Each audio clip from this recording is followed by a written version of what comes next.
There's no systemic American racist going down to El Salvador and saying, you better get up and sneak into the United States. And there's nobody in the United States who forces people who come here illegally to commit crimes. I think the premise of this question is actually quite offensive, though it's a popular assumption, which is that illegal aliens somehow don't have free will.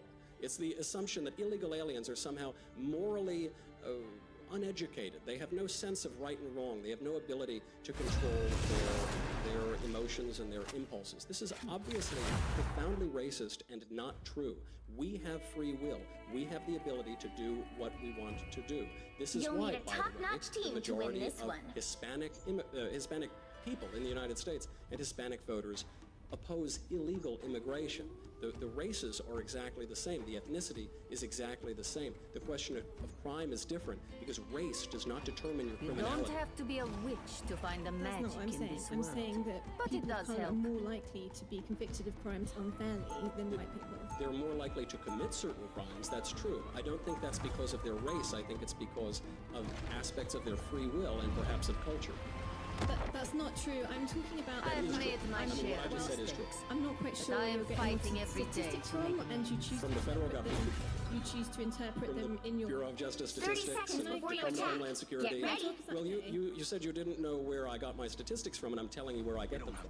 Well, it would have been nice if you could have let me finish my sentence. Anyway, you I are was using... answering your question. You are using your statistics for your own political agenda, and that's your I'm prerogative. citing statistics because they're true. I'm talking about the fact that I'm battle faculty here. starts in I also 5, support us. 4, protester in the back. What do you 2, support specifically? 1. Do you think that All you need to do anti-immigrant is capture the rhetoric mission is area. Got it? violent free speech? Yes, because of the You reasons think that that speech is violence? no, I think that That's what that sign says. the conversation that you're having is oppressive. And So I am oppressing people by what I'm doing. I am exerting violence on people by my speech. That's what the sign says, and that's what you just said. it contributes to And the protester is saying that's exactly what I'm doing, and she's saying that's exactly what her sign means. So that means that you, a faculty member at an American public university, paid for by taxpayer dollars, are conflating speech with violence. What you are saying contributes to systemic racism in this country. It means that my students of colour are pulled over and accused of stealing a car on a good night. I'm not pulling anybody over for stealing any clothes. I see many people of many different races in this room. They all seem to be doing just fine. I don't think any of them have felt violence because they listened to a lecture on basic facts about our immigration system. The question was, if I asked people in this room if they felt as though some violence has been committed on them, I'm not having asked because no violence has been committed on you. Because violence is not a subjective feeling. Violence is an objective fact. I can objectively gauge whether or not someone has become violent. The other day, I was at the University of Missouri, Kansas City. Some protester attacked me with some weird chemical. That was an objective act of violence. But somebody disagreeing with me, such as some people in this room are doing, are not committing violence on me. And I would say to you, as a faculty member at an taxpayer public university, this is the foundation of liberal education. If you cannot understand that there is a difference between speech and violence, you don't understand anything that undergirds our liberal education. And that is a real shame. And I say this with all respect and with great distress for our universities. If our teachers don't understand the difference between ideas and violence, I am ready to put on a show!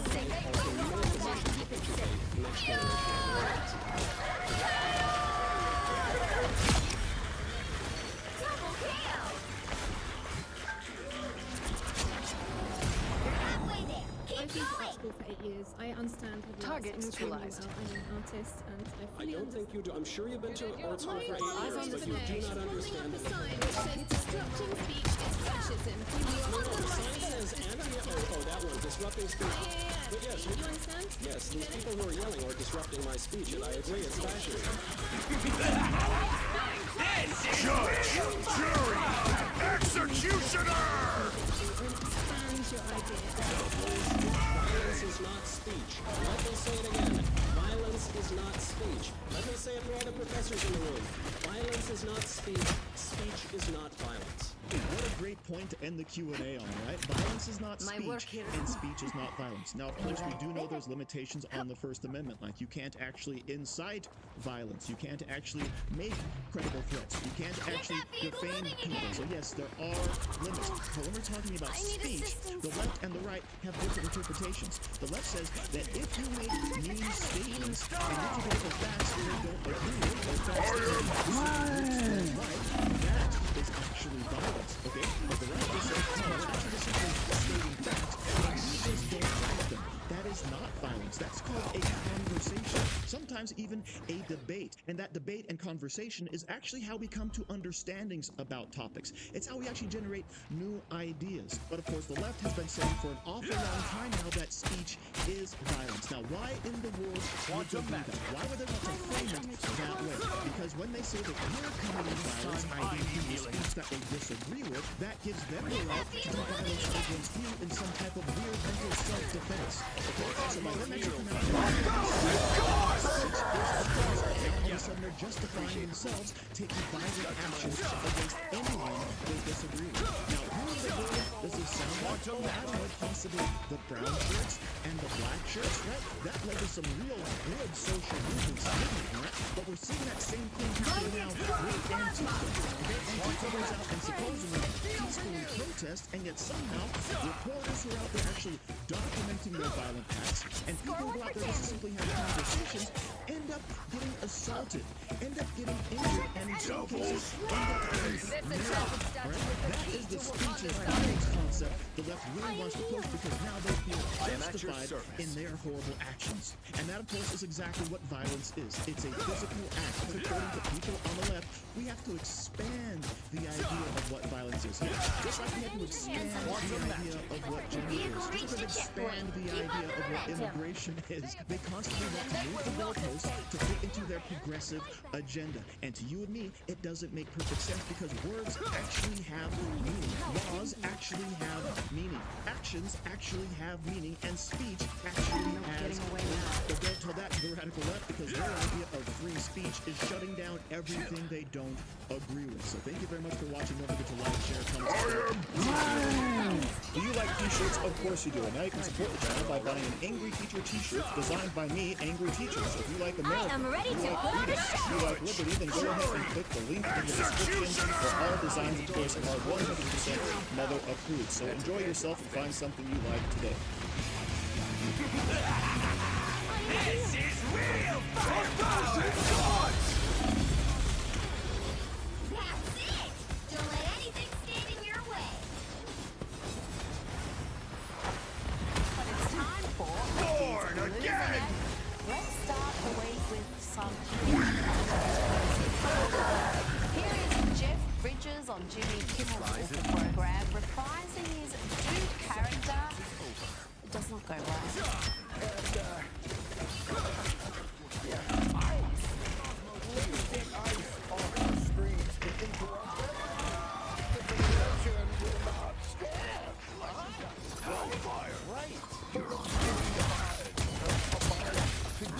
Get that vehicle moving again! Now that's just like my opinion, but it's a good one. Don't you That's a think, pretty Jay? great opinion, I think. Thank you, dude. You can see why Jimmy Kimmel's ratings are circling the drain after that little suspension bump. Not only is he miserable and unfunny, but so is Jess. And talking about miserable and unfunny, let's check in on alleged comic Trevor Noah, who decided he was going to make jokes about Charlie Kirk and his murder. And he did that by lying about it. He might think this is edgy, but it's just trash. Unfunny, dumb trash, lacking any wit or insight. I wasn't gonna say anything. But don't. There's nothing funny about it. You tempted me. I mean, there's nothing funny about it. Should we delay any longer? There's nothing funny about it. No, there's nothing funny. No, don't say that, because it's coming down like I'm sure there's something funny about it. I am ready to put on a show! This is real fire!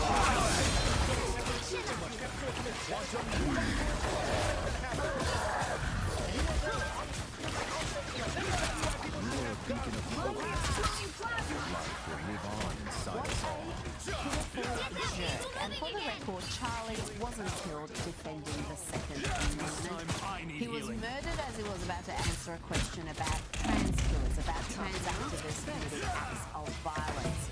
But Trevor Noah didn't make that point, did he? If you want to talk about irony, he would have talked about the fact that Charlie was allegedly murdered by a trans activist in a relationship with someone who is trans, who murdered Charlie as he was answering a question about trans violence. Trevor Noah doesn't have the guts to do that. He just plays to the easy leftists in the crowd who don't want to laugh. They want to applaud, write on comments like trans sills. Now let's talk about awful, affluent, white, female leftists. They're a growing problem and they dominate Democrat ranks. Yes, there is something wrong with Democrat ranks and it runs a lot deeper than the craziness of the squad. Let's look at the woman who is the front runner to be the most powerful in America. She is the front runner to be the next governor of California. Here's a brief highlights package of her meltdown on CBS recently. Well, what do you think you're going to get? 60% of the vote. You think you'll get 60%? You don't think this is unnecessarily argumentative. What is your question? It's the do you need them to win part that I don't understand. I'm happy to answer the questions you haven't written in all this. Jury! So I don't want to keep doing this. I'm going to call it. Epic victory! You're not going to do the interview with us? Nope, not like this. I'm not. Not with 7 follow-ups to every single question you ask. Every other candidate has answered. I don't care. I don't care.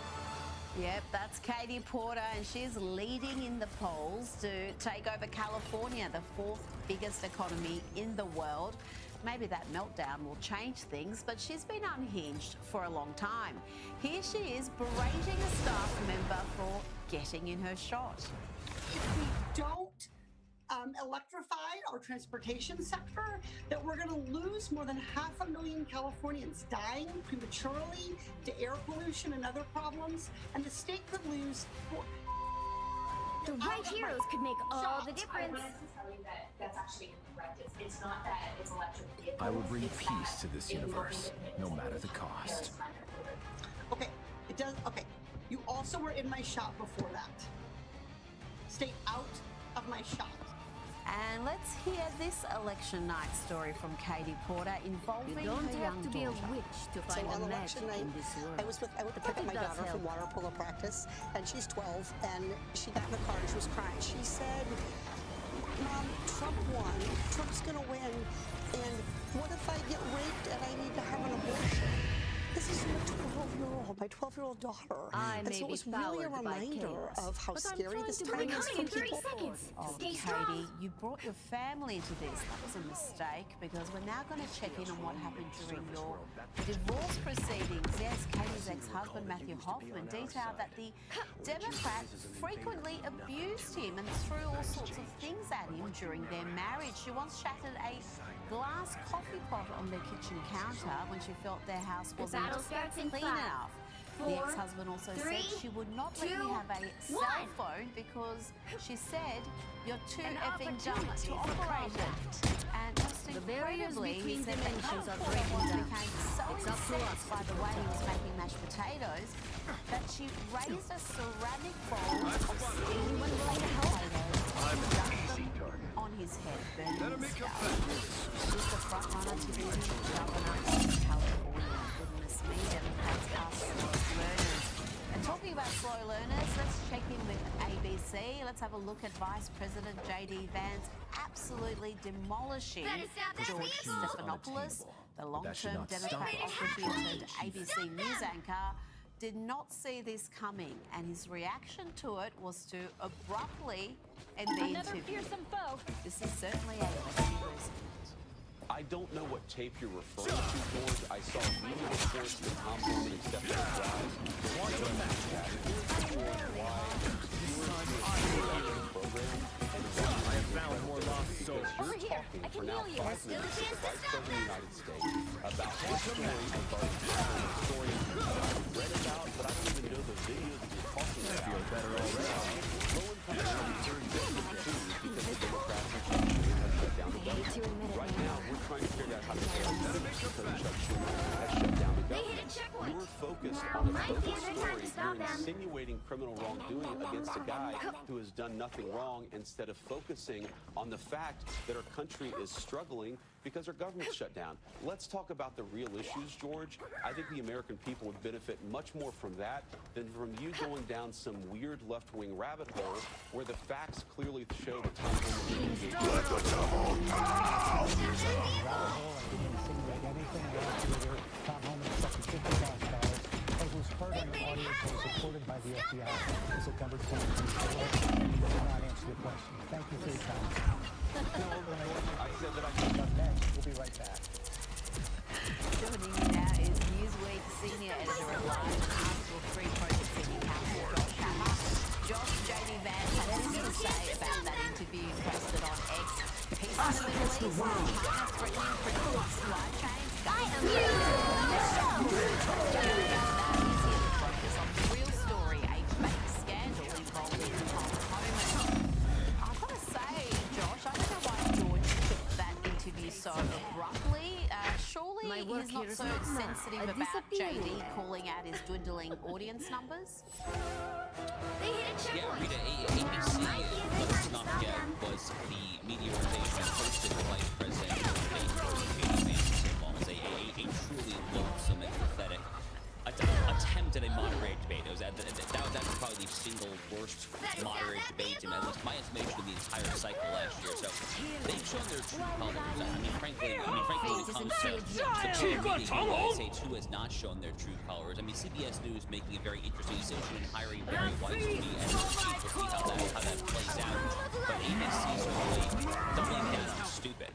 And Jamie Vance is totally right, by the way, which is that this is exactly why all these networks are ABC is also Jimmy Kimmel's network. That we saw what happened with Jimmy Kimmel recently, when you had Sinclair and Nexstar and various other affiliates that decided to briefly drop his show from the air.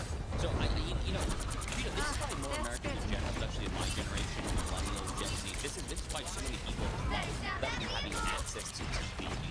The people these days get their news on the internet. They get their news on social media here. I mean, very few people are watching ABC, NBC, CBS, all that live and up there. But JD Vance is not a JD Vance very much outlined for a younger generation. That's one of the main reasons why I was so personally excited and gung-ho about his political candidacy in the first place there. And I think one of his major appeals moving forward as we barrel ahead towards 2020.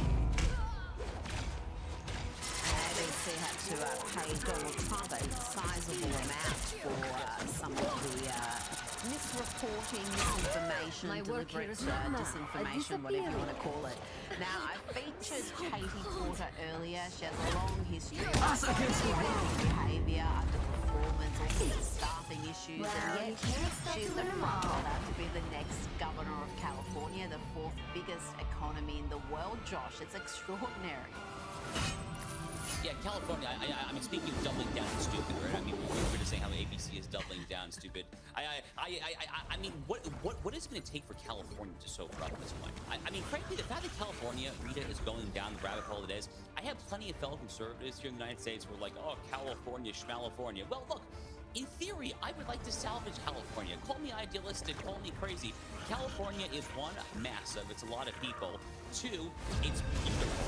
Three, it's a massive economy. So in theory, I would really love for Californians to come to their freaking senses and to stop voting for absolute fools to the governor's mansion and the state legislature in Sacramento. But unfortunately, Rita, you can't help a people that does not want to help themselves. This is the exact same mentality that I find myself having over and over again when it comes to the crisis in Europe.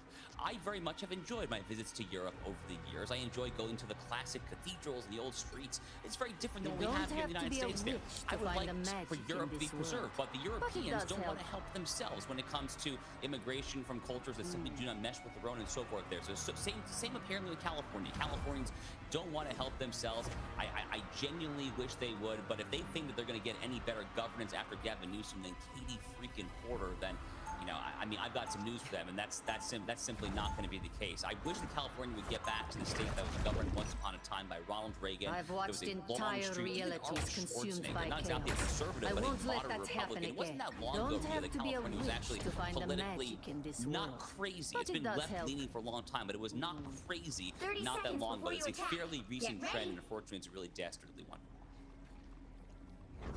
Now, we've been covering the Jay Jones scandal on this program more than most of the US media, some of them have devoted zero time to the Democrats' Attorney General nominee for the great state of Virginia, sending horrendous messages about wanting to see a Republican colleague dead, along with the man's young children. It is just incredible that he is still in the race, Josh. And have a look at these Democrats. They're asked whether they're willing to condemn Jay Jones and ask him to drop out of the race. He has apologized. I wish other people in public life would sincerely apologize for So it begins. Do you think Jay Jones should drop out of the Virginia race? Crazy. Biggest candidate in Virginia, Jay Jones should drop out of the race after those violence. What were you saying about doing housekeeping in Virginia?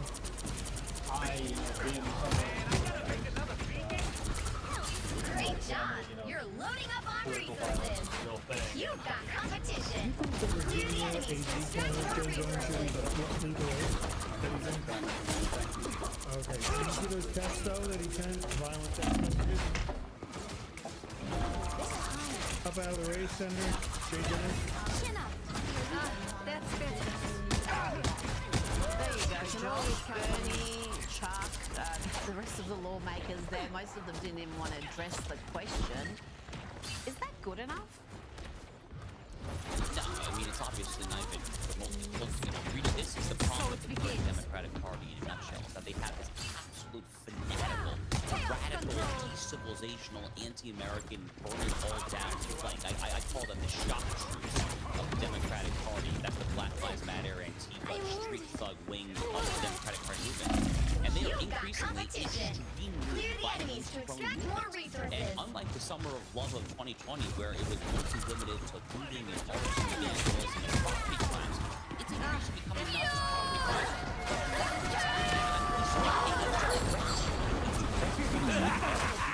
This is real firepower! That's how Donald Trump and MAGA Republican representatives that infamous speech that Joe Biden gave in Philadelphia, with the red backdrop. I mean, it was giving off, frankly, 1930s German style vibes. And I can draw a direct line from that to people, multiple people, trying to assassinate Donald J. Trump. I'm not saying that anyone other than the direct responsibility does this, but the reality is, these things don't happen in a vacuum. There was a shocking recent poll out of Harvard University that showed that over 30% of Harvard students said that they could potentially see a world in which they could justify acts of violence to prevent these people from speaking on campus.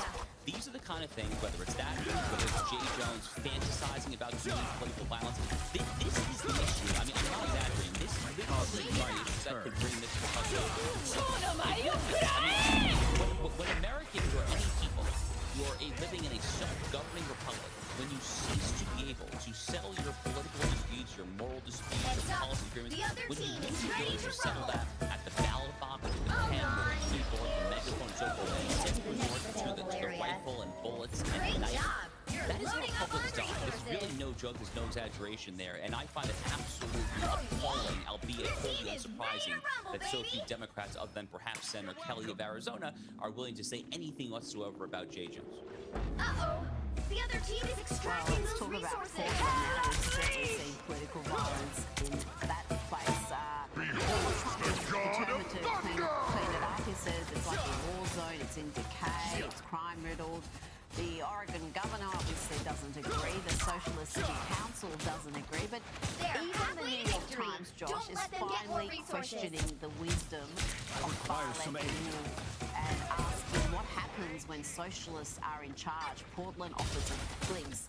Josh, let's take a glimpse at Portland. This is the third world conditions you have to negotiate to reach Barnes and Noble at the Lord's. Healing power. I'm doing this my way. Hey, Dee, enjoy the amplifier. Healing power.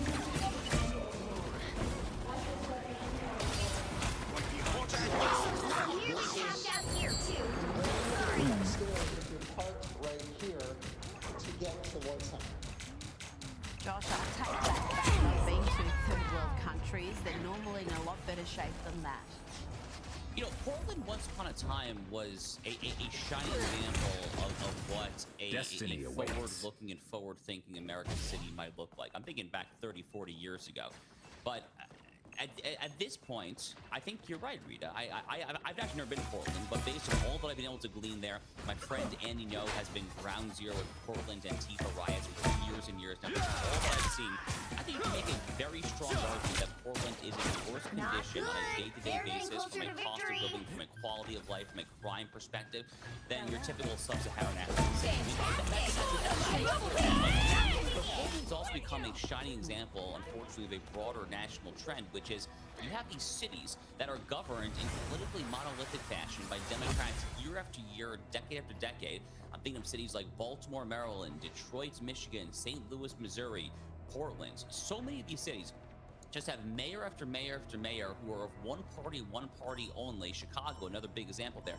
I can't think of a single example. I literally cannot think of a single example on top of my head of an American city that has had monolithic unitary Democratic governments for decades and has been better off because of it. The cherry on top is because the New York Times here, this article is saying, oh, you're social network. Dude, you guys have covered for Zoran Mamdani. The New York Times offered There's still so much to do. Apology of again! Freaking Mamdani. A guy I would argue socialism is actually far too kind. This is a guy who literally quotes Karl Marx's Communist Manifesto. He is a dyed-in-the-wool Marxist communist. I think socialism is genuinely not accurate. He's an actual literal communist. So if the New York Times, a month before the election, is probably going to put this Hamas-supporting pro-jihad commie in the mayoral office there, really? You guys are crying foul this late in the game? You had a really long time, the New York Times, back in the Democratic primary to just try to stop him there, and now it's so ridiculous. But ultimately, Rita, you reap what you sow, and the people of New York, I think, are tragically going to reap what they sow here, and it's going to look a lot like Portland sooner rather than later, I fear. Now, before you go, Josh, President Trump will address the Israeli parliament, the Knesset, about his triumph in brokering a historic peace deal. This is going to be something that's going to be talked about for years to come. But I want to ask you about some of the anti-Israeli sentiment that has been normalized in America. Listen to this discussion between Democrat Congresswoman Rashida Tlaib and Hassan Piker. Listen to how they talk about Chaos Israel. surrounds us. And I will gladly show it to who's in control. State. No, it's an ideology. 30 seconds Zionism before you is an attack. exterminationist ideology built around ethno-religious supremacist values. We thought you were a goner after the vampires caught us by when the people Queensboro say like, Bridge. oh well, you know, I'm a liberal Zionist, like You'll never I guess who want showed there up to to be a save the day. Jewish. So many I'm a liberal Zionist. I want there to be a Jewish ethno state. I'm like, weirder from okay. there. Like, I'll what tell do you you about mean? it It's like sometime. saying you're like a liberal Nazi. You want an Aryan majority ethno state? The battle starts in 5. Josh, I'm going to ask you to be succinct. I'm sure there's plenty you could say, but what's your response to that? All you need to do is capture the mission area. Yeah, as the great Got Dennis it? Prager always says, you know, how many Muslim-majority meddling in the countries are in time the stream world, never ends well and for the Jews are anyone, not entitled to one especially him. tiny state around the size of New Jersey. I mean, it's just so utterly preposterous.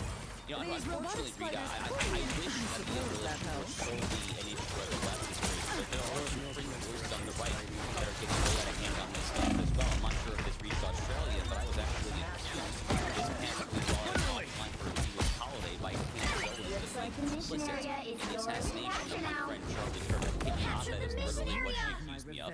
It is an insane, deranged, evil thing to say, and the only reason that she is doing this, the only reason, is because I myself am Jewish and a supporter of Israel, and it complicates their narrative that Charlie Kirk actually was a firm, dying friend of the Jews and supporter of Israel. So it's on the very, very fringes of the mainstream left as well. It's a big problem that we have to address all across the There are plenty of conspiracy theories right now about Charlie Kirk's murder, about the narrative. How did your name start being mentioned in these conspiracy theories? It's not entirely clear. I think the alleged series of events is that I was in this very active WhatsApp chat with Charlie Kirk, where he was blowing off steam and venting the day before his assassination about how he lost a $2 million a year Turning Point USA donation from a prominent donor.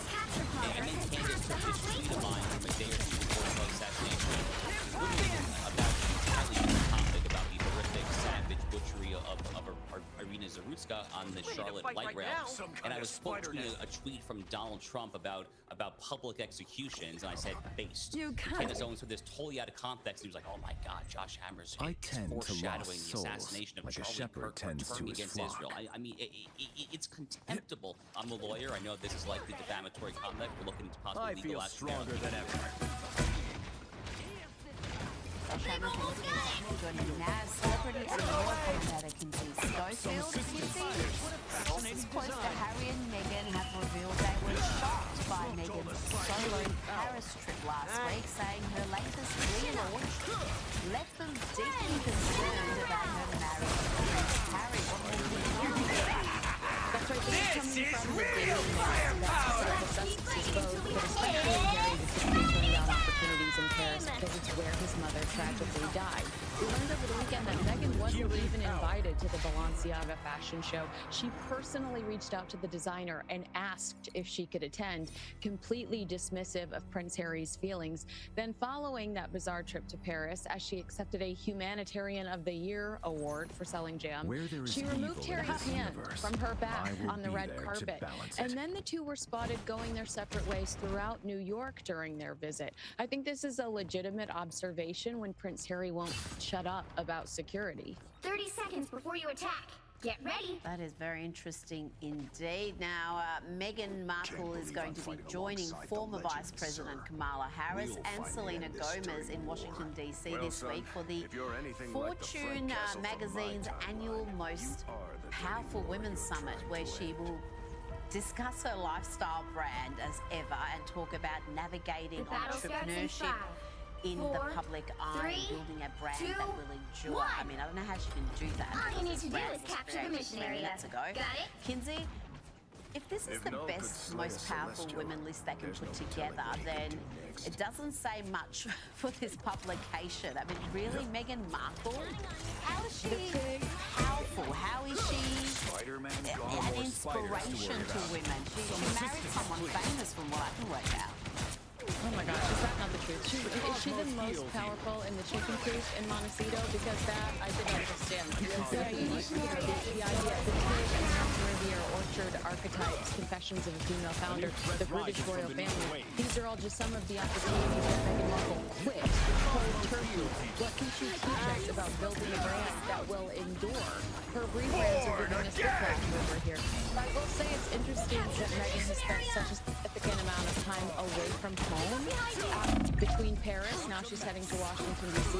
after telling Netflix cameras that being away from her children made her physically ill.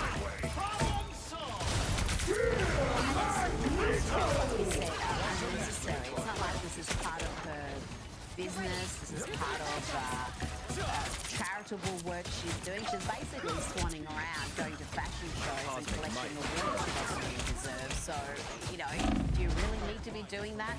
Now to revelations that Prince Andrew allegedly emailed pedophile Jeffrey Epstein, cut all ties, telling him they would ride out their scandal together and would get to play some more soon. Just the day after the notorious photo of him with Ghislaine Maxwell and his sex accuser Virginia Roberts was first published. Kinsey, how accurate is this? How legitimate is this? Because if he's posting things like play some more soon to Jeffrey Epstein, I mean, that is just gross. I mean, I'm pretty confident in this report. It's coming from The Sun. You know, Prince Andrew sent that message on February 28th, 2011, and that's significant because Andrew has previously insisted that he traveled to New York on December 2010 to break up with his friend Jeffrey Epstein and to end that association. But I do think that these emails are likely credible. It's from the same source that brought us those Fergie emails a few weeks ago, where she's apologizing profusely to Epstein. And it's just further proof that Andrew has no business showing his face around the British royal family. If he can lie about the timeline, what else is he capable of lying about? Now, we spoke last week about confirmation that Katy Perry dating. We've all seen those photos now. The loved up couple spotted kissing and doodling on Perry's 24-meter yacht. Kinsey, Born again! for each other. I've got to say, they're both fabulous, they're both self-obsessed. This is real firepower! And they kind of look like siblings. Yeah, what is climate change only matters? Has she been cuter as well? Exactly. I mean, apparently change only matters until the champagne's chilled and the yacht is fueled. Romance on the high seas of hypocrisy. Trudeau and Katie are both climate change warriors, proving that liberal guilt sinks faster than their carbon footprint. Besides that, though, I am enjoying watching Trudeau's midlife crisis. It's like the best reality show ever. Now, Jennifer Lopez, she's had a few missteps recently. She's had a bunch of flops, awful movies, cancelled concerts, and her latest one, Kiss of the Spider-Woman, is expected to open for a measly $2 million in sales by the end of the holiday. That's not great, is it? No, and I'm curious about your opinion here because there's this interesting piece in the New York Post about this, and the author says negative associations are tough to shake off. And you mentions J. Lo here becoming this lovable star in rom-coms like The Wedding Planner, Made in Manhattan, and Monster and all, but this negative associations are tough to shake off. He's like saying that now she's become associated with plots. This is real firepower! And I think it's the fact that she did not speak out. Yes, she's got drama in her personal life, but I also think people really were disappointed that she didn't speak out against P. Diddy throughout the height of that chaos. I think that had a lot to do with it. I think her on again, off again relationship with Ben Affleck, just the impression that she's not a very nice person. There's a lot of people who've come out and talked about their interactions with her and how she treated them. There's a lot of Will Smith about what happened with her. They're very much loved and seen in a particular light. And that all just turned on its head. And now they do have these negative connotations, and it definitely is impacting their professional life as well. Just quickly before you go, tell me about California Governor Gavin.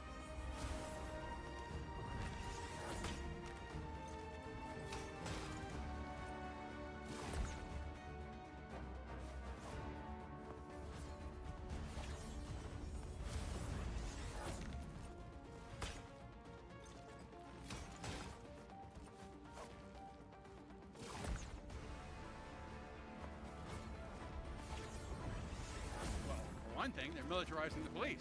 For another thing, they're sending the military into cities to quell riots that aren't really riots. They're also the... what's not really a riot? Wait, hold on. We can take one thing at a time. I think that's most helpful. You're talking about Los Angeles. I mean, is that what that was? No, I'm done. I'm uninstalling this shit. I'm never playing this fucking game again. You'll need a top-notch Massive waste of team to time. win Good this game, one. though. Game's great. Game's You don't have to be a witch to find the magic in this world, but it does help. We making some enemies today because we exposing some frauds in America. So this clip went super viral from Joe Rogan. This was from his podcast a day ago. Everyone's talking about it. So we're going to watch the clip and then we're going to look at some context. All right, but first and foremost, you have to understand something. He's criticizing Trump's immigration policies because Trump is deporting poor families out. The horror of deporting people that invaded our country illegally. Now, you might know me as the guy with overwhelming empathy.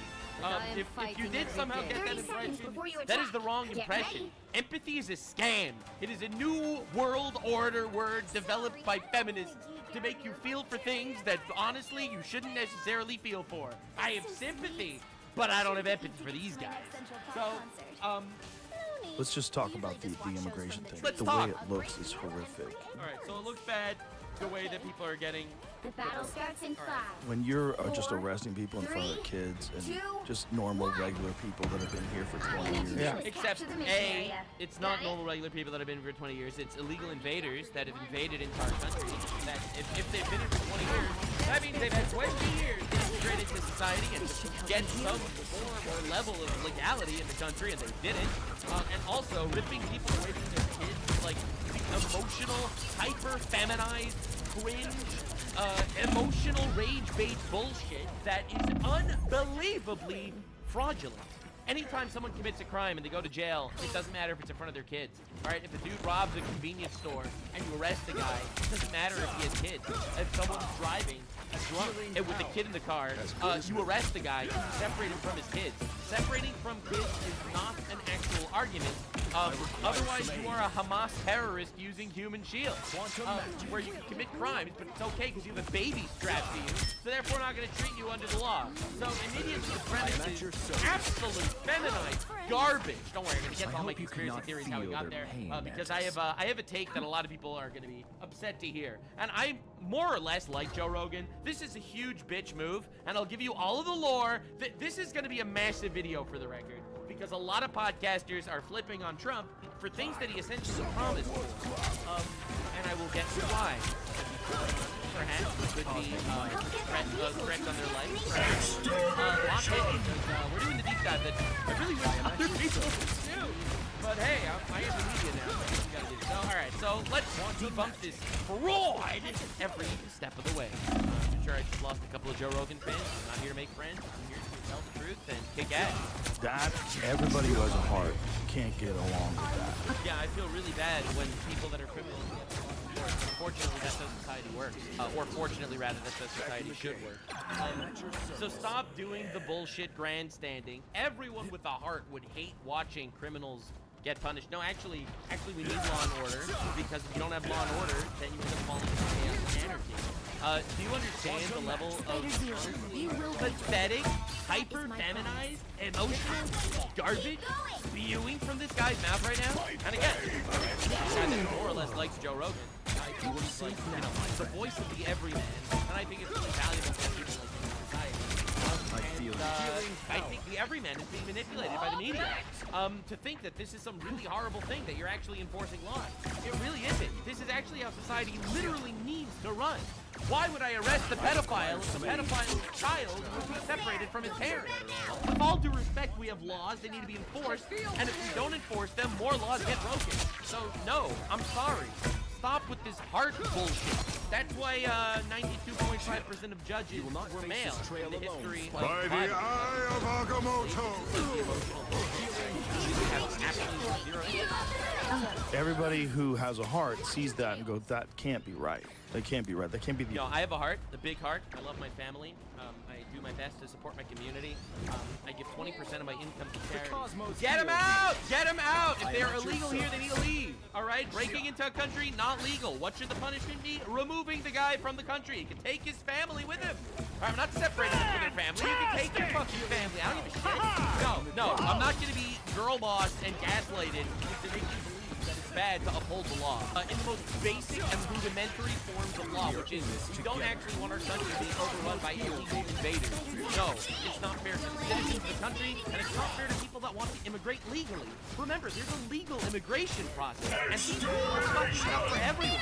Dude, and I can list you issues with immigration, aside from, criminals and shit entering the country. They abuse our tax system, where our taxpayer dollars are going to fund emergency rooms that are just full of illegals, because illegal immigrants can't go to regular doctors, but they're going to get seen if they go to an emergency room. So they go to the emergency room, they get seen, and they leave. I made a tweet saying that anyone that goes to the emergency room, if they're an illegal immigrant, they should only get health care if they're also detained and immediately deported. And people were so fucking mad at me. The inhumanity. No, I'm sorry. They are literally tripling and quadrupling the waiting lines in the emergency room in California, where actual Californians can't get the medical care that they pay taxes for. No, sorry. Empathy to the cruel is cruelty to the innocent. And your gaslighting and girl bossing is not going to change my mind, Mr. Clean. The only way to do this. Right. Because you have to think, look, yeah, we have to have a border. Yes, it should have been secure. Yes, they should make sure you know who everybody is before they get in. Yeah. True, yes. But when people been here for 20 years... They were here for 20 years and they couldn't get legal paperwork? That sounds like a skill issue, man, and really not my problem. Like, I don't understand why this gets a pass but nothing else does. Okay, that's a lie. I do understand it. This is epic foreshadowing. I do know why this is happening, and you're gonna have to wait for a little later in this video when I show you some mind-boggling receipts. But yeah, no, I do know why this is happening. Definitely subscribe. But no, I know the reality. I know the answer. Anyway. Like, come on. Come on. Man. That's crazy. No, it's yeah. let's find a way. If they've been productive members of society for 20 They couldn't get citizenship or legal papers. They were productive members in society for 20 years, maybe, taking American jobs, and not actually have any form of immigration status or asylum status or citizenship. Like, why? Why were they here for so long without any form of paperwork? Hold up. That sounds like a skill issue, man. I'm sorry if it sounds heartless. There's a reason why we need rules and laws. And I absolutely 100% stand by this completely, without a shadow of a doubt. criminal record. They worked the entire time. They paid They broke into the country. That's a crime. taxes. For the record, a lot of them don't pay taxes, and they're not legal, so it's not like the IRS is going to know about that. For the record, in case you were curious, they're parasites on the system because they essentially take our taxpayer dollars, and they don't actually need to put anything into the system, depending on their work and their employment. Which is, again, used to basically undercut Americans. Like, you don't even have to pay these people a minimum wage. According to the government, they don't even exist. So yeah, no, they don't pay taxes. You pay them less. You undercut the American worker. It's a strain. It's toxic on the system. And this is literally like the leftoid empathy for rocks and bugs instead of empathy for your neighbor. Find them a pathway to citizenship. Find a way. There is a pathway to citizenship that they should have done and been on for the last 20 years. Do this thing that you want to do, which is keep terrorists and cartel members from getting across the border with. Not just about criminal enforcement. Obviously, that's the priority. But I'm going to tell you this right now. It is not about criminal enforcement. It is about basic border laws. All right? Because you don't know if someone's a terrorist until way later. All right? Let me give you a hypothetical. If Iran decides to move 2,000 Iranians into America, there's no border. There's no way to deport these people. And then one day they get a invoice from fucking Grand Mufti, supreme leader of Iran, saying, hey, let's start killing Jews. They're just gonna start killing Jews. That's the most basic example, but also the American country is built up of the American people. If you want to replace the American people with people that are not American people, you are turning America into not America, which also matters. As racist as that sounds, because I get people calling me racist on Twitter, I don't care what you call me. I really don't give a shit. All right, if you support the third world, you become the third world. Drugs that kill 100,000 people a year. Okay. But also, have a fucking heart. This is so frustrating. It's so frustrating. You're supposed to be independent media, Joe Rogan. You're not supposed to play by these fucking bullshit feminized word games. Yeah, 100,000 people die of drugs, but have a heart. No, dude. Having a heart is making sure that there's no illegal immigration at all. Hence the term illegal. It's like saying have a heart for the poor people. Yeah, they're looting businesses. Yeah, they're robbing stores. Yeah, they're mugging people in the street. But they're very poor. Have a heart. This is why you need law and order. And this is why the West, which is founded in biblical values, is explicit about punishments for crime. It's not put everything into a sliding emotional scale and then decide subjectively whether you want to enforce the law or not if it passes your emotional heart test. Because if you don't, you're not going to get anybody on your side. Oh, so it's optics. Oh, so you don't care. So you, benevolent Joe Rogan, don't actually give a shit about how heartless it is to deport people and separate them from their families. You just care about how heartless it looks because people won't be on your side. But you never cared about the reality. You only care about the optics. Pretty heartless, if you ask me. If you're doing this stuff publicly, throwing women to the ground, handcuffing people, just for existing on the wrong side of the dirt. No, it's for invading a country illegally. It's not for existing. It's their existence is not the problem. It's the invasion that's the problem. I'm not a criminal. Yes, a criminal. If you break into a country, you are a criminal. That is a crime. Sound like Jasmine Crossing. The only crime they ever committed was coming over here as a kid.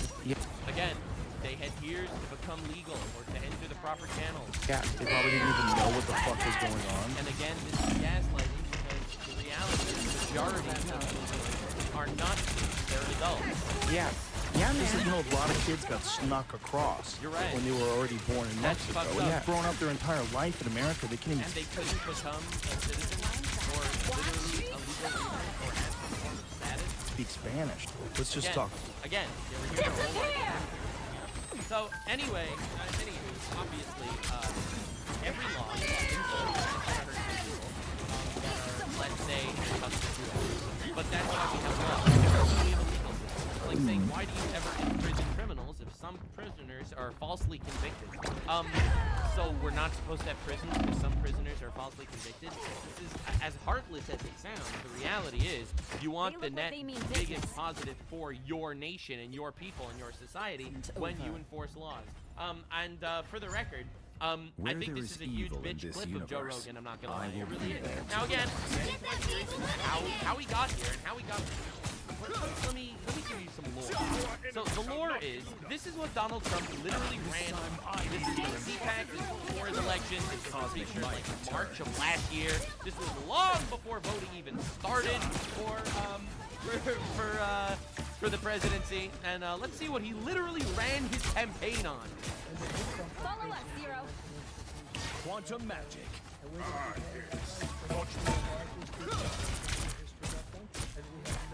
We have no choice. Yeah, the largest deportation in the history of the country. For the record, it's still not as big as Obama. Except Obama hit the media on his side, so no one gave a shit. It's almost like it's purely manufactured outrage, as I will prove. It's not a nice thing to say, and I hate to That's right, that's right. If you have a heart, it must look bad. And those clowns in the media. He's talking about you, Joe Rogan. Completely right. They're killing our country, they're killing our people. We have laws, we have borders, we need to enforce them. If you're illegal, you could leave. You could leave yourself. You won't even get deported. You could self-deport, and Trump will pay for your ticket. This worked. There were, by the way, this was the most self-deportations done this year in the history of America.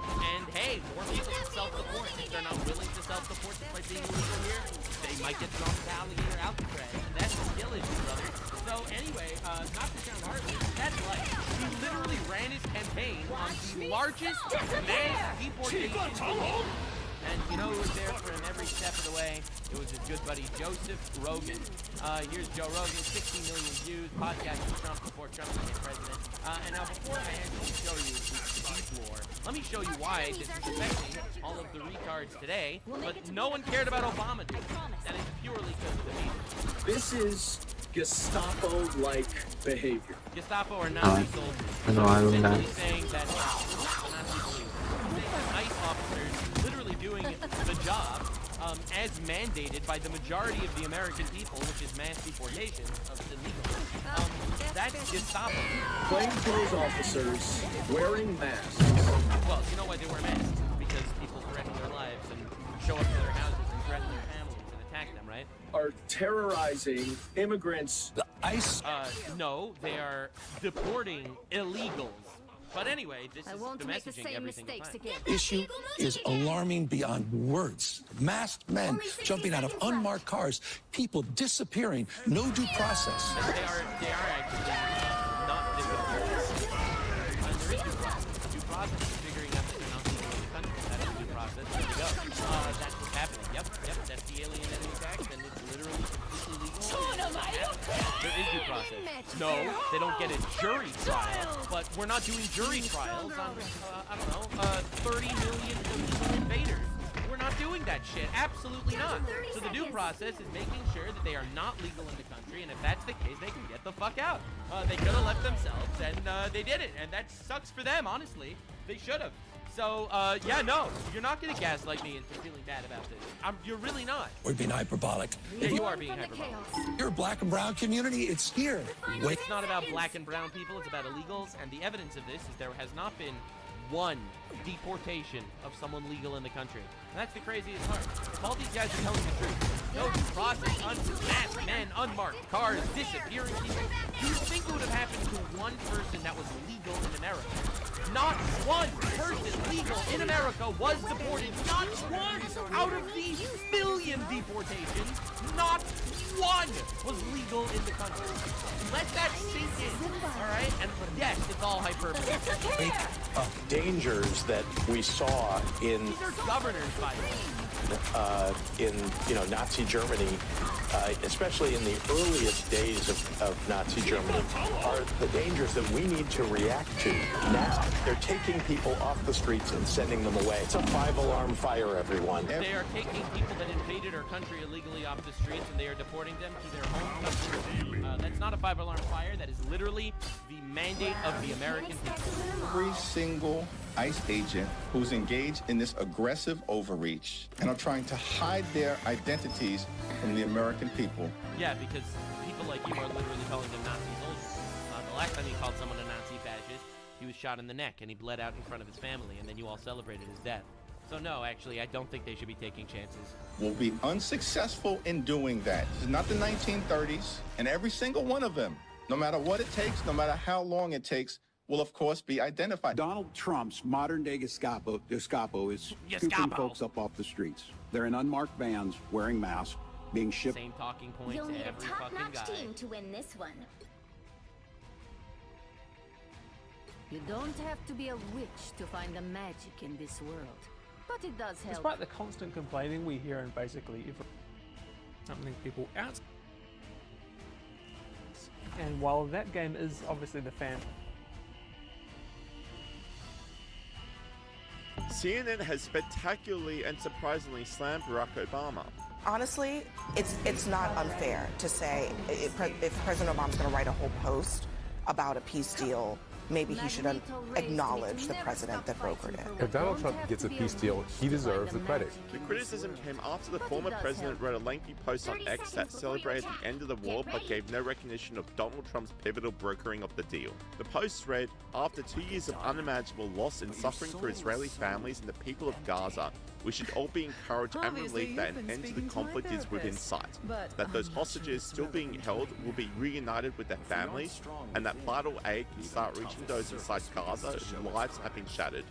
More than that, though, it now falls on Israelis and Palestinians, with the support of the US and the entire world community, to begin the hard task of rebuilding Gaza, and to commit to a process that, by recognizing the common humanity and basic rights of both people, can achieve the lasting peace." Donald Trump Jr. lashed out the post, cheekily adding, "I'll finish it for you. Thank you, Donald Trump."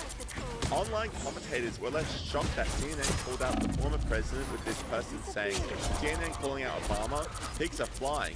And this person agreed, saying, "Hell just froze over." In addition to Obama's refusal to acknowledge Trump's part in the peace deal, Anthony Blinken also tried to undermine Trump, which the president called a joke. And they were in places that you don't want to know about. Keep. Some of the top Biden administration folks over there, like Anthony Blinken, seem to want some credit for the peace deal. Blinken says it's good that President Trump adopted and built on the plan that the Biden administration developed. What do you think about that? Everybody knows it's a joke. Look, they did such a bad job. This should have never happened. This wouldn't have even happened. That was weak leadership, terrible. And the same thing with Russia, Ukraine. If just a decent president, not a great president like me. Not a great president. If a decent president was in, you wouldn't have had the Russia-Ukraine. And this is, I would say, even more so. This was bad policy by Biden and by Obama. Remember when Bibi came and he begged that you not do what they were doing with Iran? You remember that, right? Begged them. And they wouldn't even listen to him. Everything they did was the opposite of what you should have done. And it's nice that they try and take a little credit. That was years ago. The mistakes were made years ago. And it was both by Biden and Obama. And whilst Obama and Blinken continued to ignore President Trump's groundbreaking strides forward, another former Trump rival is taking the high road. Hillary Clinton praised Trump for peace deal. It's a really significant first step, and I really commend President Trump and his administration, as well as Arab leaders in the region, for making the commitment to the 20-point plan and seeing a path forward for what's often called the day after. And the mainstream media seemingly have no choice but to congratulate Trump on brokering the deal. We've heard it again and again from a number of people today, really giving credit to President Trump for getting this deal over the finish line. What are you hearing from your sources with regard to President Trump's role in getting both parties to sign off on at least the first phase of this peace plan? Well, certainly this is an enormous moment for the world, but also for this administration. A big win for the president, who has been very personally involved in this, Lindsay. MSNBC doubled down on the praise. And Joe Biden could never do that. And Donald Trump was able to do it and did it at the decisive moment when he said, essentially, this war must end. Donald Trump himself acknowledged the unity across political lines that this peace deal has brought.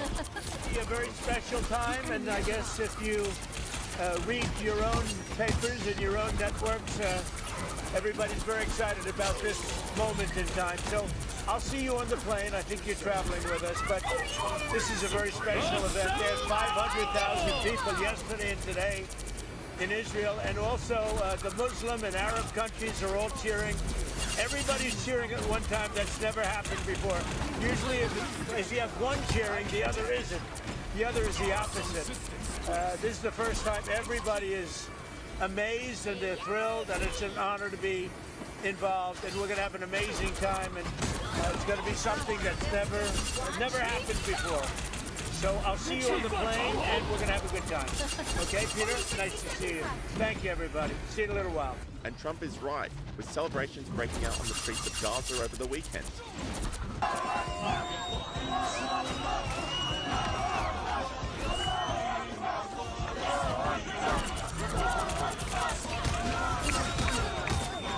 But an end to the war and the release of hostages is not enough for activists of the West, with pro-Palestine protests continuing across the globe, despite the peace deal being made, like in Montreal, Canada, where Antifa was chanted.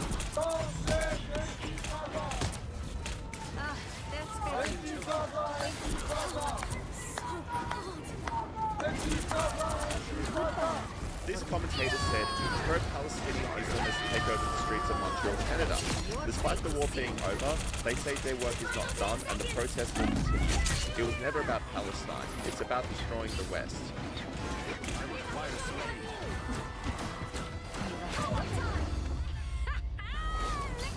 Well, you can't expect to win them all. A lot of breaking news happening as President Trump has announced Israel and Hamas have signed off on the first phase of the Gaza plan. Trudy McIntosh is across this story today. She joins me live. Trudy, this is a momentous day. We have to await the handover of the hostages and all of the steps of this phase one. But nonetheless, I think a lot of hope around the world that this might be the first step, hopefully, to some peace and a ceasefire. Yeah, hope that this is the seismic moment that we've been waiting for more than 2 years to end this conflict. Pick your hero. We've now seen confirmation from the Israeli Prime Minister's office that Benjamin Netanyahu has spoken directly to US President Donald Trump, that the pair congratulated.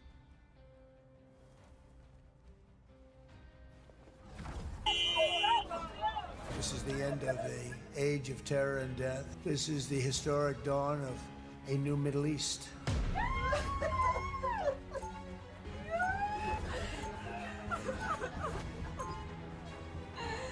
Hamas, today, they released 24-year-old musician and pianist. In exchange, Israel has released Nabil Abu Hadir, who murdered his own sister for suspecting she was an Israeli agent. Hamas today released Elchana Buchat, a 32-year-old party producer and musician. In exchange, Israel has released Bahar Badari, who in 2004 was responsible for a suicide terrorist attack. You want to talk about the IDF protecting innocent human life? Why don't we talk about the Hannibal Directive? The IDF has committed atrocities that I never thought I would ever see in my lifetime. I wish Hamas had been more tactful. It's not a question of them not being tactful enough. They committed one of the worst terror attacks in modern times. We've seen this show before. We know what's going to happen. President Trump landed in Israel today for what can justifiably be called a hero's welcome. The last 20 living Israeli hostages have finally been released from 2 years of Hamas captivity.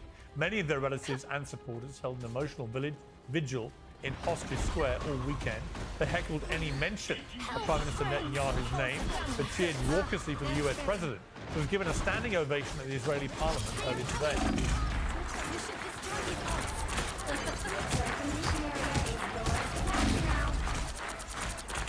This is not only the end of a war, this is the end of an age of terror and death, and the beginning of the age of faith and hope and of God. It's the start of a grand, concord, and lasting harmony for Israel and all the nations of what will soon be a truly magnificent region. I believe that so strongly. This is the historic dawn of a new Middle East. Well, Netanyahu stated his aims for this war were crystal clear. Israel would destroy Hamas, permanently ending its threat, return all displaced citizens, and bring its hostages home. Nothing less than total victory would suffice. And whether Israel's really achieved those aims and at what cost is still far from clear. And so too is what happens next. Hamas can play no role in governing Gaza, that much is obvious. But as the scale of Israel's destruction becomes ever clearer in the coming days and weeks, there'll be serious questions about Netanyahu's future too. Gaza's been utterly decimated, and so has Israel's reputation across the world. Netanyahu bears responsibility for both and should now face consequences. Well, joining me to debate all this is the host and executive producer of The Young Turks, Anna Kasparian, the PragerU commentator, Shabos Kestenbaum, the former U.S. Assistant Secretary of State for Political and Military Affairs, General Mark Timmitt, and the journalist with the Grey Zone, Aaron Mate. Well, welcome to all of you. Anna Kasparian, I mean, I was watching it all from early this morning in London, and I've got to say, I felt a sense of great relief and joy. Joy at watching the hostages freed and reunited with their families. Incredibly moving scenes there. Joy for the Palestinian people, the innocent Palestinian people caught up in 2 years of hellish war. And of course, the release of several thousand Palestinians from Israeli prisons as well. You know, overall, the feeling today was extremely joyous and I would argue hopeful. What's your thought? Cautious, very cautious optimism, especially given some of the statements that we've heard from the Israelis over the weekend. You know, Benjamin Netanyahu gave a speech to the Americans that made it appear as though he believed in the ceasefire and was going to follow through with it. Remember, they've only agreed to the first stage of the ceasefire, and the rest of it is still incredibly murky. But then on Israeli television, he spoke in Hebrew and talked about how the military operation isn't over yet. Then you have Israel Katz talking about how as soon as we secure the release of all the hostages, we're going to go back in and destroy the tunnels. So there are some signs that make me a little uneasy, but I will say this. I was happy to see the hostages released. The videos of them reunited with their family members are incredibly moving. The innocent Palestinians you're referring to, though, are going home to raised communities, raised neighborhoods. They have no home to go back to. So I'm concerned about them and their well-being. That being said, it does appear that there's some humanitarian aid being allowed into the Gaza Strip. It remains to be seen if it's enough in order to help people who have been intentionally starved for months. And do you give Donald Trump full credit for making this happen? I need to their team's capture progress has passed the halfway point. Well, no, I don't, because this is the same ceasefire that could have been agreed upon over a year ago, and it wasn't. So the real question is, what changed? Why did Donald Trump, basically put his foot down finally after tens of thousands of innocent people were killed, after, obviously there was the ground invasion in Gaza City, which has also been leveled. It's laughable to hear him talk about deserving a Nobel Peace Prize as he's ramping up a war with Venezuela under false pretenses. So, look, I'm not going to give Trump credit because, again, he could have done this a year ago, or at the beginning of his administration, I should say, and he refused to do it. By the way, the same for Biden. It's the same ceasefire agreement that Biden rejected that we're now learning, thanks to reporting from Israel, by the way. So it is what it is. All right, Shavos Kestenbaum, I give Trump enormous credit here. I think he's done something which I don't think any other American president at this moment could have done. He brought Netanyahu to heel. I think the catalyst for it actually was the incredibly ill-advised attack by Israel on Doha, when they tried to take down the Hamas negotiators, which was a failed mission. They didn't kill the negotiators. They killed members of the Qatari security forces, killed some other people who were totally unconnected with Hamas. A complete debacle. And when I read that Donald Trump had made Netanyahu literally get on the phone and apologize to the Prime Minister of Qatar for that, I thought, wow, things have changed. And, sure enough, here we are, not long after that catastrophic error of judgment by Netanyahu, with him seemingly brought to heel. And I think that is what's happened. Yeah, I think that's a pretty accurate characterization. First of all, it's good to see you. It's been a while. I miss getting yelled at 7 in the morning, so good to be back. The fact that Donald Trump did not receive the Nobel Peace Prize is a damning indictment on the state of the Nobel Peace Committee, but I digress. You're absolutely right. Amit Segal was the one who said that the strike in Doha is the most successful failed assassination attempt. I would agree with you. It was ill-advised, but inadvertently it actually brought Hamas to the negotiating table, because one of the differences between the ceasefire now and the ceasefire of a year ago is for the first time Hamas was pressured by Qatar, who's hosting them, by Egypt, by Syria, by Turkey. That is not the status quo of a year ago. That is a direct result of peace through strength. As President Teddy Roosevelt said, you talk softly, but you carry a big stick. So while it is true Israel was trying to negotiate with Hamas for the better part of 2 years, it is also true that they had a really good incentive, Hamas that is, for negotiating, meaning they will no longer be accustomed to living in the 4 seasons in Doha, and they will be forced to be given a negotiation. And I think this is what all the far left, this is what the campus activists, this is what the cultural elites have been saying for 2 years. We need a ceasefire now, we need to end the war. This is literally what happened, and it's quite a testament to the fact that they are not celebrating in the streets, which I think underscores it was never about a ceasefire or peace. It was always about the actual genocide against the Jewish state, which occurred on October 7th. If it wasn't about that, then how come all these peace-loving activists aren't encouraging Hamas to surrender immediately? I kind of agree with Anna. This deal could have been done on October 8th, had Hamas simply surrendered and released the hostages. Unfortunately, through human agency, they decided not to. Yeah, General Kimmett, from a military perspective, it seemed to me the Doha attack backfired spectacularly for Israel, and it also enraged all the leaders of neighboring Arab countries. And I think they were all on the phone to President Trump and telling him this has crossed a line. And at that point, Trump, I think, got very serious with Netanyahu. I mean, listen, I might be wrong. It's just my gut feeling. Got on the phone to Netanyahu and said, enough. This has to end. What is your reading of why things have come to a head seemingly so quickly after that attack? Well, I think Shabbos is right. In many ways, it was the most successful failed attempt around. But the fact still remains that they did get on the phone. They did call Trump. Trump also turned to them and said, okay, if you want Netanyahu to knock this off, then you guys have got to be part of this process. And if you don't want Israel attacking Hamas wherever they are, in Doha or Turkey or some of the Muslim Brotherhood organizations in Egypt, you need to get on the bandwagon. You need to start pressuring Hamas. So he's right. This was the most successful, unsuccessful attack, because I think what it did not only pressured Israel, but it also pressured the Arab leaders to start clamping down on Hamas and get them to the negotiating table. Gold is up by more than 40% in value since the beginning of this year. And today's sponsor, Birch Gold, is marking Veterans Day with a tantalizing offer. Buy gold, get free silver. For every $5,000 purchase from Birch Gold this month, they will send you a free silver round which commemorates the Gadsden and American flags. Birch Gold helps with your own gold by converting an existing IRA or a 401k into a tax-sheltered IRA using gold. They will also waive custodial fees on the first-year investments from current or former military. Birch Gold has an A+ rating in the Better Business Bureau and tens of thousands of happy customers, including many of you. So join them.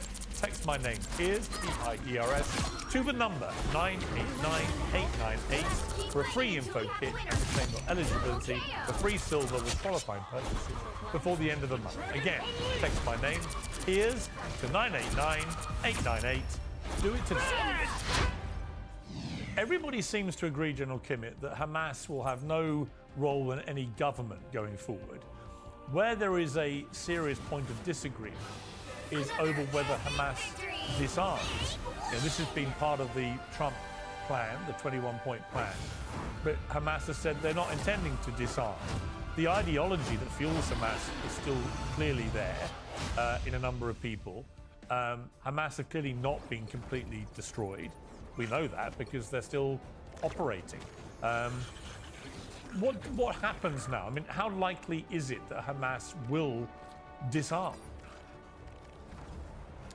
Well, it's even worse than that right now. The fact remains that their spokesmen are saying that Hamas will not disarm, and in fact will be the core of any future Palestinian army. In fact, what we're saying is that whatever organization takes over inside of Gaza, whatever form of government, whether it's the PLO or some other organization, they will be the militia that defends them. And any notion of Hamas somehow taking off their Hamas uniforms and putting on police uniforms is just a recipe for failure. So what happens here? I mean, how do you get to peace, proper peace? How do you get to the potential of the start of a process for a genuine two-state solution if the terrorists that committed the atrocities on October the 7th stay around, stay armed, and say, we're going to be the militia for whoever governs this place? Well, I think you've answered your own question. The fact remains is that cannot happen as long as you have a radical terrorist organization devoted to the destruction of Israel, somehow representing themselves as a national defense force. They will just turn into another Hezbollah and turn the next Gaza into southern Lebanon. So it won't work. So what happens? Well, I think we know, we've seen this show before. We know what's going to happen. The battle starts in 5, Go on. 4, 3. Well, I think we're going to see a continuation of military operations, special operations, until Hamas does in fact either disarm or, as has so often happened in the past, get on a boat and go to Tunisia or somewhere like that.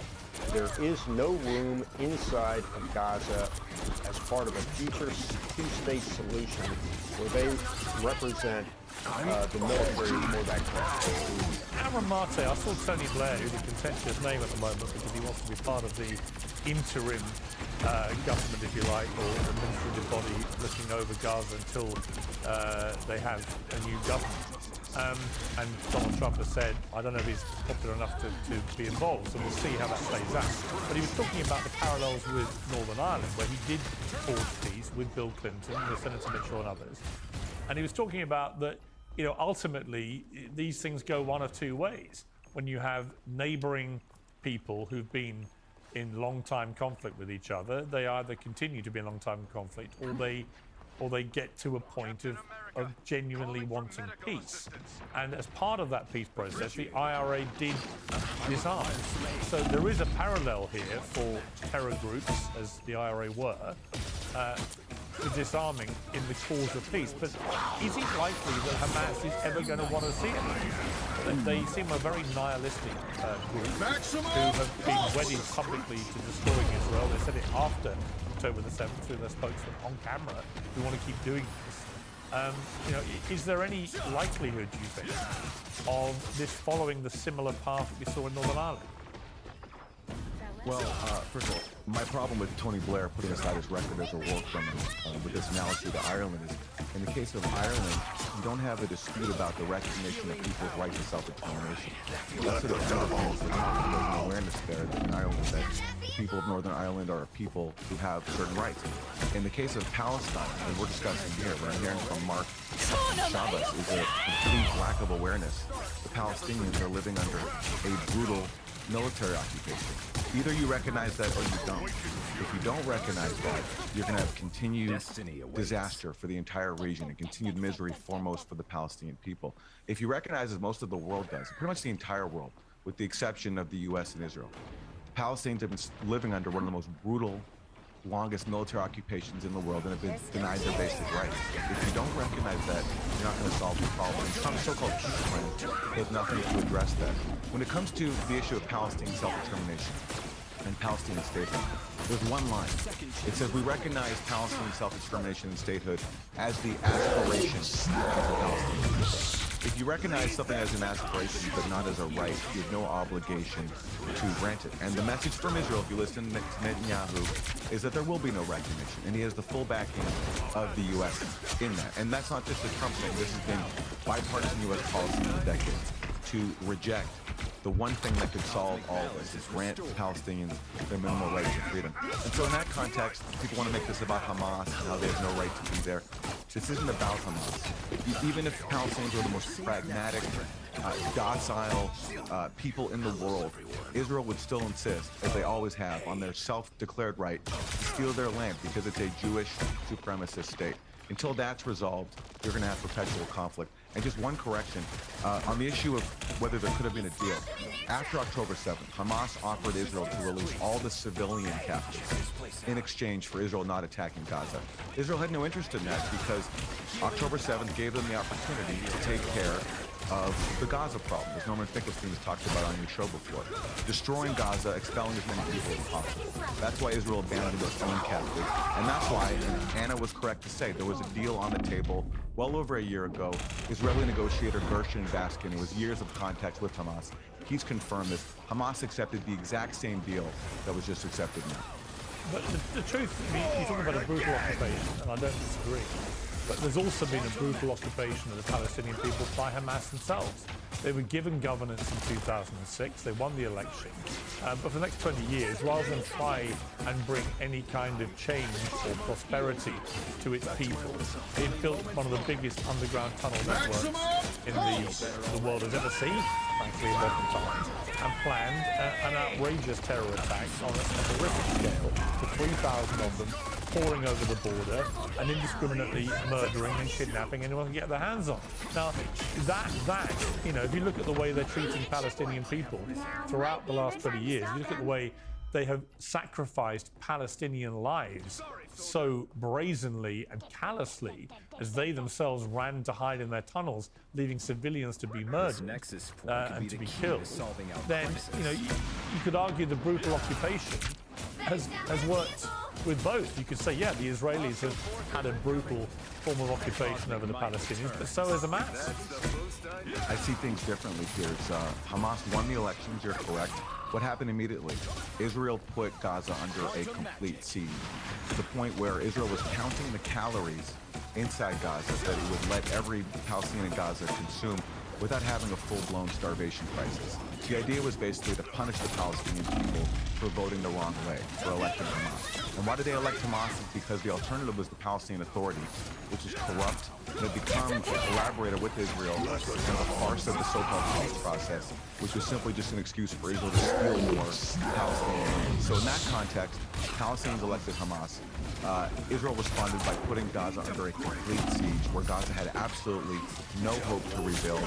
Israel was in control of everything that came in and out, even banning things like chocolate. Hamas tried to actually moderate its position.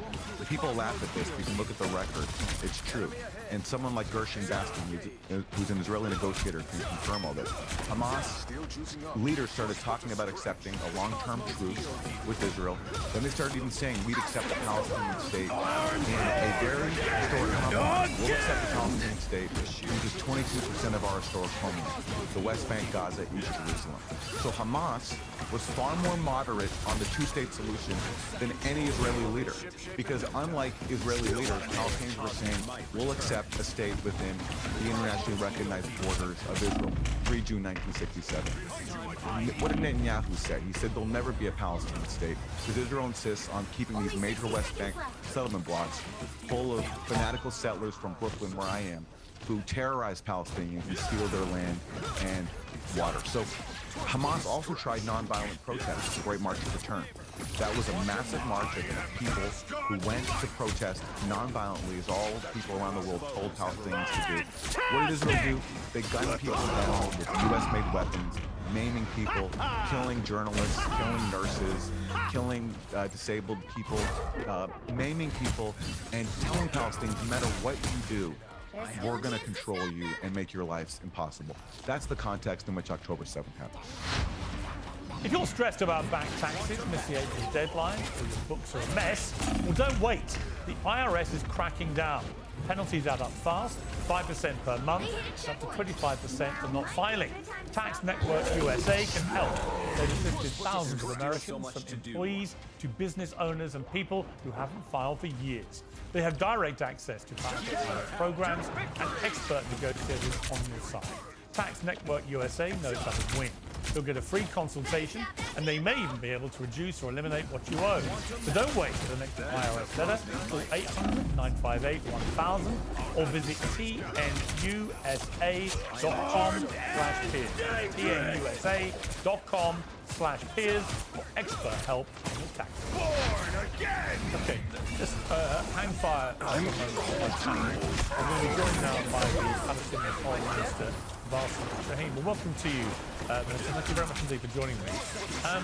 How do you feel today, on a human level? What are your feelings? I have mixed feelings. I have cautious optimism. I'm happy. I'm sad. I'm fearful. There's a lot of uncertainty. So all of that is going through my head. And I'm trying to find a way to say that I want to look at this positively, and I would like to take it as an opportunity so that we can move forward and make the best out of it in the path of a genuine peace for the entirety of occupied state of Palestine, whereby at the end of the game we get our independence and the occupation is over with, because that's the end game. This is just a prelude to something that is bigger, and that needs to be reinstated right now from the very beginning with an end goal in mind, and that is the end of occupation. And do you accept that Hamas can play no part in any government over people in Gaza going forward? Yes, and Hamas had said that very clearly. They said we want no part in the government of Gaza in the day after. And that's one of the rules that was put and made very clear in the letter of commitment sent by President Abbas to the world leaders. Hamas knows about it, Hamas approves of it, and we need to move as such. But what about this idea that Hamas are putting forward, that they will not lay down their arms, that they will become the military arm of any governing power in Gaza? It's very clear there's a consensus about the day after for Hamas. There's a Palestinian consensus, there's an Arab consensus, there's an Islamic consensus, and a worldwide consensus that if Hamas wants to be a part of the Palestinian political spectrum, it needs to respect the PLO's mandate, it needs to respect the agreement signed by the PLO, it needs to respect the vision that the PLO has for what Palestine would look like in the future, and that would entail one government, one administration, one constitution, one law, and one weapon. And as such, it can become a political party, but a non-militarized political party, because political factions are non-militarized, and they can be around the table, whether in the middle, in the left, in the right, they can be anywhere in that political spectrum, but it has to be one weapon. Tony Blair has been put forward as somebody who may be part of this interim administration authority in Gaza. Donald Trump, that on Air Force One, seemed to cast some doubt over that. He said he would assess how popular Tony Blair is with the people in the region. What do you think about any involvement by Tony Blair? Well, Tony Blair is not the most popular in the region, and the issue is not just about the personalities, it's about the mandate. The mandate has to be very clear. The framework has to be very clear. It has to be time-bound, and we need to have a monitoring mechanism that would ensure that whoever is overseeing this process goes by whatever the mandate says and what the milestones say. That's the most important thing now. How much credit do you give Donald Trump personally for getting us to this place today? I believe Donald Trump had a lot to do with this, but he could have done it earlier. I mean, this war could have been stopped much earlier, and I would have liked President Trump to have intervened much earlier, but better now than never. So the credit goes to Donald Trump because he could do something others could not do, but the work starts now. It's not just about getting the signature around the agreement. The devil is in the details, and today we need to air out all the details that would take us closer to independence and the sovereign state of Palestine. I mean, Donald Trump made some interesting observations today, one of which is that this unrest in the Middle East is nothing new. It's been going on for centuries. And that there's a real chance now, out of the horror of the last 2 years, which is unprecedented in the region, that out of these 2 years of appalling warfare and terrible loss of life on both sides, that ultimately it could compel people to actually move to a place of genuine peace and prosperity. And he's got a picture of Gaza that people laugh at, and down the line it becomes a beach resort, and is prosperous and economically viable and has its own, kind of, not like Dubai, but you know what I mean? It becomes something very different to what it is now. I mean, people laughed when he said it, but is that not an aspiration which people should take a bit more seriously? I mean, wouldn't Gazans like one day to have that kind of life? Yes, of course, we would like Gaza and the whole of the occupied Palestinian territory to become a place that we would all love to live in rather than die in. And that would need a lot of work from the Palestinians, the international community. It would need a lot of technical assistance, a lot of funding.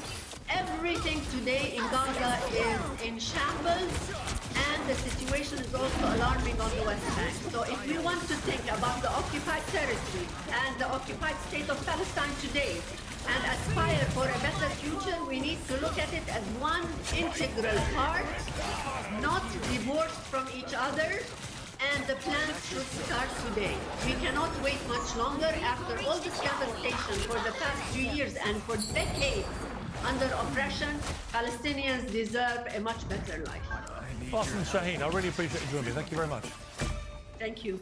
Let's go back to the panel. Shabos, let me just get your reaction to that first off. Ultimately, whatever you want to call it, brutal occupation, Israel, doing what it's been doing for security reasons, however you want to phrase what's happened. What is indisputable is that the Palestinian people in Gaza have lived in a way which does not afford them the same human rights as its immediate neighbours in Israel. First, you accept that, and second, you accept that to ever get to proper peace, the Palestinians are going to have exactly the same human rights that you enjoy and I enjoy. Absolutely. I think I speak on behalf of the overwhelming majority of the Jewish people and the overwhelming majority of the people of Israel, where we say we want there to be a two-state solution. We want Palestinians to have freedom of movement, freedom of expression. The problem is Palestinians, like all human beings on planet Earth, possess a moral agency. They can make choices in life. And unfortunately, way too many Palestinians make the choices to elect Hamas. Unfortunately, not a single Palestinian to this day, even in the face of a $5 million reward, decided to reveal where a single hostage was being held. I wish that was not true, but unfortunately, it is true. I wish the Palestinian school system did not teach their kids that one of the greatest ideals you can do as a person is not become a lawyer or a doctor or a profession, but rather to kill Jews and take back an historic homeland that was never actually yours to begin with. I want there to be a two-state solution. Which is why it bothers me to no end that in 2020, the Palestinians rejected their own state. It bothers me in 2008 that the Palestinians rejected their own state. It bothers me that in 2003, the Palestinians rejected their own state. The Oslo Accords. We can go all the way back to the 1937 Peel Commission, the 1948 Partition Plan. It bothers me to no end. So I want there to be a state for the Palestinian people, but it is also true that it is the responsibility of any head of a nation state to ensure the protection, safety, and security of their own populace, their own society. Bibi Netanyahu or whoever the Prime Minister of Israel will be in the future has one responsibility, and that is the protection of their own people in the same way that the Palestinian Authority in the West Bank and Hamas in Gaza have one priority, and that is the protection of their own people, which again, it bothers me that Hamas, given the fact that they were given $50 billion in international aid since 2000, they were given more aid per capita than the Germans were given under the Marshall Plan. They have not built a single bomb shelter. They have not built a single school that is free of political and religious indoctrination. That bothers me to no end. But still, the Jewish people, as we pray 3 times a day in synagogue, we pray for peace, we pray for there to be a two-state solution. I know Anna does not like when I speak for too long, hence I filibuster. So I'll close by saying 20 more seconds. You do. Today, and wait, I'll say this. Hamas, today, they they released Alon Ahel. I wrote this down so I wouldn't forget. A 24-year-old musician and pianist. In exchange, Israel has released Nabil Abu Hadir, who murdered his own sister for suspecting she was an Israeli agent. Hamas today released Elchana Buchat, a 32-year-old party producer and musician, a married and father of a 4-year-old boy. In exchange, Israel has released Bahar Badari, who in 2004 was responsible for a suicide terrorist attack which killed 11 Israelis, including 2 Muslims. So I wish that was not the case. I wish the Palestinian people would rise up against the Islamic dictatorial regime of Hamas. Unfortunately, that has not happened. But nevertheless, Israel puts a priority of life over death, something that Mohammed Dif, one of the commanders of Hamas, used to say was one of our weaknesses, that we loved life, whereas he loved death. But nevertheless, we will continue to fight for peace in all the ways that we can, and that's why I'm so proud to be Jewish. I'm so proud to honor the 915 Muslim and Christian and Jewish soldiers of the Israel Defense Forces who, in the midst of unprecedented adversity, have taken as many means as possible, more unprecedented means than any other Western country, to defend innocent life, both in Israel and in Gaza. Today's show is sponsored by Oxford Naturals, makers of Optimum Day and Optimum Night all natural supplements. Thousands of Brits and Americans are already taking them with incredible results. Optimum Day boosts your energy and supports weight loss throughout the day. Optimum Night helps you relax and get deep, refreshing sleep.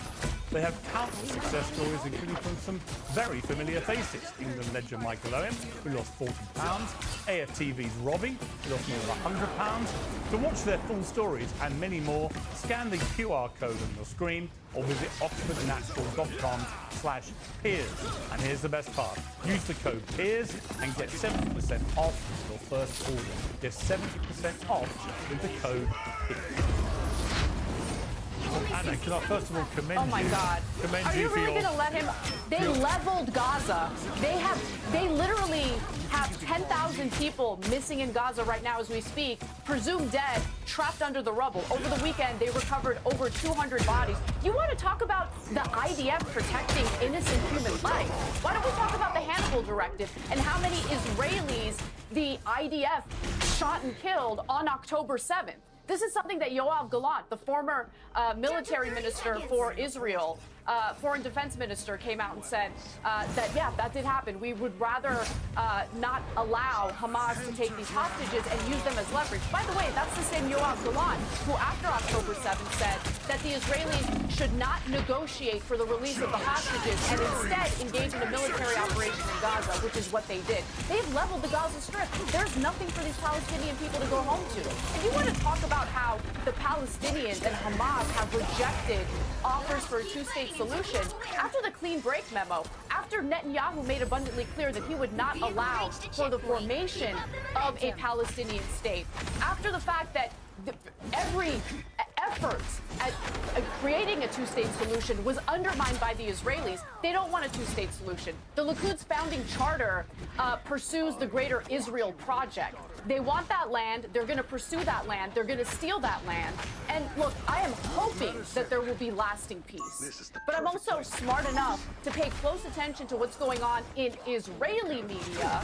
And based on what's being said in Israeli media, it does not appear as though there's going to be a lasting ceasefire. And I'm worried about that. So, look, Shabbos can sit here and lie about how, oh, it's all Hamas's fault and the wonderful, precious, innocent Israeli government has only done the right thing and only the right thing. But that's just not true. They have committed war crimes. The IDF has committed atrocities that I never thought I would ever see in my lifetime. I thought humans had evolved past that kind of disgusting war crime behavior.